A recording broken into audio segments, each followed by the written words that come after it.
Welcome to the Real News Network. I'm Jessica Devereaux in Baltimore. Lebanon is holding a national day of mourning following twin bombings for which ISIS has claimed responsibility. On Thursday evening, 43 people were killed and more than 200 wounded in a southern Beirut neighborhood. This came a day after President Obama said that the U.S. strategy has, quote-unquote, contained the Islamic State, and news that Syrian state forces, with the assistance of Hezbollah fighters, made advances near the city of Aleppo, pushing out the alleged Saudi and Qatari-backed group al-Nusra Front. There's much going on in the region, and our two guests are here to give us more context. Joining us from Beirut, Lebanon, is Rania Masri. She's an activist and professor of political ecology in Lebanon. Also joining us is Vijay Prashad. He is a professor of international studies at Trinity College in Connecticut. Thank you both for joining us. Pleasure, thank you. So, Rania, you're there on the ground. Let's just get the who, what, when, where, and why situated. What information do we know about the attack, and do we know why this neighborhood was attacked and by whom? Well, we know yesterday at approximately 6 p.m., there was one individual who either strapped a bomb onto a motorcycle and then exploded himself, or was on the motorcycle as it was fleeing and exploded himself. 7 minutes later, after people had gathered to see the wounded and to see the casualties, another individual exploded himself. So there were two bombs that were 7 minutes apart at approximately 6 p.m. In the sense of where this is a very congested, low-income neighborhood beside one of the Palestinian refugee camps of Burj al-Barajni. And I have to stress that this is a very, highly congested neighborhood, that this event happened, this terrorist attack happened at approximately 6 p.m., which means people had been home from their work, the children had been out from school, people are out at the marketplace purchasing things for dinner. The streets are heavily, heavily congested. There was also a third a third terrorist who also attempted to release a bomb, but he was captured by the individual. So we do have a third man who has been captured by the authorities. The first bomb was launched close to a school. The second bomb, there was an attempt to launch it within a mosque where people had been gathering for religious prayer. And fortunately, he was apprehended by a civilian, Adil Termous, who embraced him, just actually hugged him to release the number of casualties. I mean, he hugged a suicide bomber. So a lot of the explosion went off in himself. So Adil Termous is now regarded as a national hero and also another victim. How are the Lebanese people responding? And as you stated earlier, we have 43 people that have been killed. Yes. And almost 239 that have been wounded. So, Rania, how are the Lebanese people responding to the news that ISIS is claiming responsibility? Well, there's absolutely no surprise. This is not the first time that ISIS has attacked our capital, not the first time it's attacked our neighborhoods. There were car bombings last year, in June of last year, that ISIS claimed responsibility for. There were other attacks in 2013. Some of the comments that we've been hearing is by people saying, we're back to the same cycle of car bombings and suicide terrorist attacks. And other people have been saying, we actually thought that this had been over, that the one thing that we could be guaranteed in this country of ours is a semblance of security. But absolutely no one is surprised that it is ISIS that's behind this act of terrorism.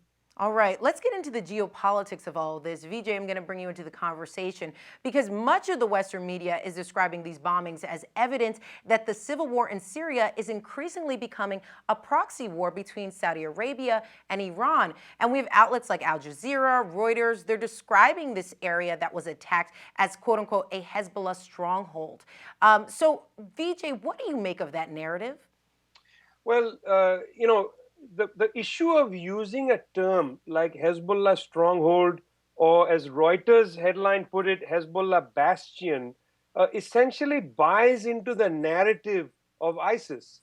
That's ISIS's storyline, that they want to come into certain parts of Lebanon and Iraq and conduct these kind of bombings in civilian areas to terrorize certain civilian populations.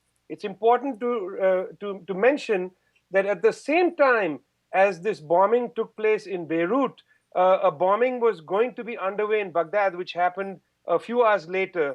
And that was a bombing in southwest Baghdad, which killed about 25 people. That bombing took place at the funeral of a fighter who had been fighting against ISIS. That was also a neighborhood, largely a Shia neighborhood. So there is a narrative that ISIS is putting out, which is that they want to bring pain on sectarian lines against the Shia population of greater West Asia. And that narrative is essentially being mirrored by the press, by, whether it's a New York Times headline or Reuters headline, by calling a civilian neighborhood, a Hezbollah stronghold or a Hezbollah bastion, is to give credence to the ISIS storyline. I think that's very disturbing, and people in these media outlets need to really think seriously of whether they are telling the news or they are spokespersons for ISIS. Rania, I want to get your take on this as well. What do you see the media doing in terms of this story? Well, I agree with everything Vijay has said, and I want to add to it that there's a really heavy problem with this language that journalists have been using about stronghold and bastion, particularly because it creates an image in people's mind that we're dealing with a military barracks. We're not dealing with a civilian neighborhood. To an extent that yesterday, when I was being interviewed by another journalist from the US, he actually asked me if there were any civilians that were killed in this terrorist attack. So we get this image of a military, which thereby excuses and justifies the death of women and children and men and families. It forgives them, it excuses them, and it places the onus of their death on Hezbollah itself. So it's a very problematic discourse that not only promotes war, not only uses the language of ISIS, as Vijay so eloquently portrayed, but is also deeply, deeply racist, that it's also in our own deaths. You have this Western press that refuses to humanize us even in our deaths. Not only when we're living are we not humanized and are we neglected and disregarded, and there's all this racist language against us, but even when we die, we're not even recognized as people. Yes, I mean, really, really powerful statement there, Rania. And I want to talk about now that, the Lebanese people, as you said, they see this as terrorism, no doubt about it. Are they going to be calling their governments to step forward? And is there a heightened call for more of a broad coalition to really fight ISIS? And I mean, they've been saying this, but I mean, not like fight ISIS the way Turkey fights ISIS by also fighting the Kurds. I mean, actually coming together and no longer supporting, for example, Saudi Arabia and Qatar supporting these jihadist elements. Vijay, I want to get your take on that. Well, look, it's very interesting that in 2013, when Jabhat al-Nusra and the Abdullah Azam Brigade conducted bombings inside Lebanon, it was a time when the Saudi-backed rebels were facing a pinch inside Syria, and they retaliated in a sense against the Lebanese people. Over the last several months, the Saudis and Qatari proxies have had a fairly free reign inside Syria, and you haven't seen them retaliate with this kind of vehemence or frequency.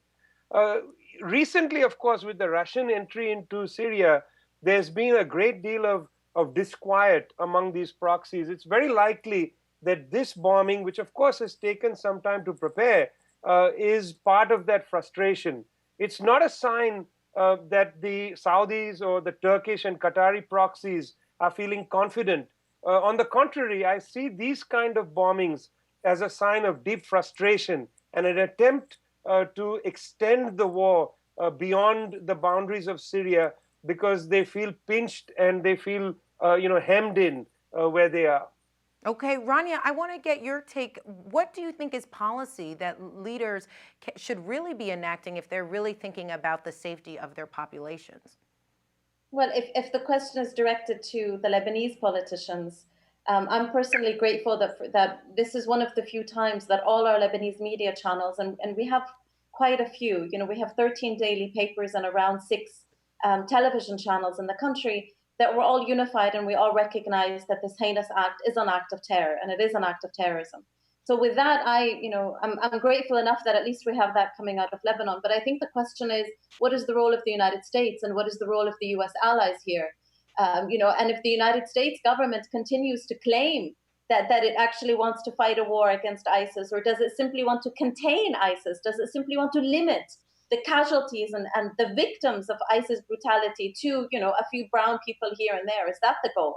If the goal really is And I argue it's not, but that's another issue. But if the goal really is, as the certain US officials declare, that they actually want to stop ISIS, then they can easily do that by halting the financial pipeline that supplies ISIS with its weapons and with its funds, and putting pressure to stop purchasing oil from the oil fields that ISIS has captured, both in Iraq and in Syria.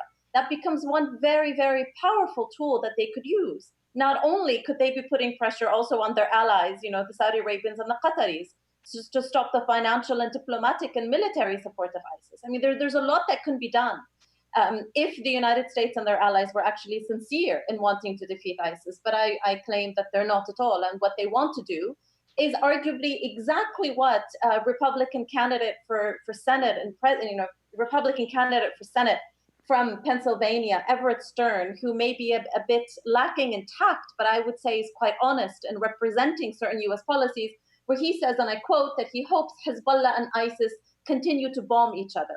And he actually celebrated the terrorist attack yesterday, and he said, and I quote, Hezbollah terrorists were killed, and he hopes there are many more bombings. Is this the mere policy and the mere ideas of a crazy man running for Senate from the state of Pennsylvania? Or is this actually the undercurrent policy of US foreign policy throughout the region? Yeah, and just putting us back on the track of endless war, endless military intervention. Rania, Masri, as well as Vijay, Prashad, always a pleasure having you both on the program. Thank you so much for being with us. Thank you. And thank you for joining us on the Real News Network.